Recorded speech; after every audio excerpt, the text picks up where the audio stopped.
માન્ય અધ્યક્ષશ્રી 177 જેટલા શિક્ષકોની ઘટ દર્શાવેલી છે, તો કેટલા સમયમાં રાજ્યની સરકાર આ ઘટ પૂરી કરવા માંગે છે? બીજું કે નવી શિક્ષા નીતિ પ્રમાણે વિદ્યાર્થી અને શિક્ષક વચ્ચેનો કેટલો રેશિયો છે અને ભાવનગર જિલ્લામાં આ રેશિયો જળવાયો છે કે કેમ? માનનીય અધ્યક્ષશ્રી, શિક્ષણ વિભાગમાં ખાસ કરીને શિક્ષકો એ દરેક શાળામાં બાળકોને વ્યવસ્થિત રીતે મળી શકે, એમનું શિક્ષણ જળવાઈ શકે એ માટે શિક્ષણ વિભાગ ખૂબ જ ચિંતિત છે. ત્યારે માનનીય સભ્યશ્રીએ જે પ્રશ્ન પૂછ્યો છે એ ભાવનગર જિલ્લામાં 177 જે ખાલી જગ્યા છે એનું આયોજન થોડું વિસ્તૃત છે, એટલે હું આ ગૃહ સમક્ષ મૂકવા માંગીશ.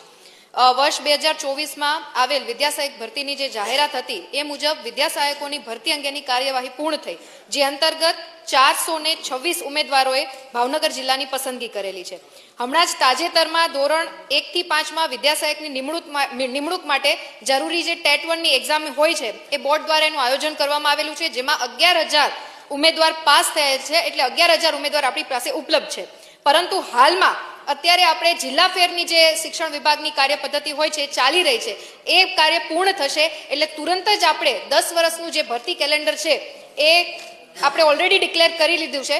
એ ભરતી કેલેન્ડર મુજબ આવનારા સમયમાં જેટલી પણ જે જિલ્લાઓની શિક્ષણમાં વિભાગમાં શિક્ષકોની પૂર્તતા હશે એ પૂર્તતા આપણે અપૂર્તતા હશે પૂર્તતા કરી દેશું. આ ઉપરાંત આરટીના એક્ટ મુજબ અને એની આરટી એક્ટ 2009ની કલમ 26 મુજબ શાળામાં શિક્ષકોની જે જરૂરિયાત હોય એ 10% કરતાં વધારે ના હોવી જોઈએ. એટલે 10%ની અંદર જો આપણી પાસે ઘટ છે તો એ આપણે ક્ષમ્ય છીએ. અને ભાવનગર જિલ્લાની પર્ટિક્યુલર માન્ય સભ્યશ્રીએ જે વાત કરેલી છે તો એ 10%ની અંદર આવે છે, એટલે પૂરતા શિક્ષકો એ આપણી પાસે અવેલેબલ છે.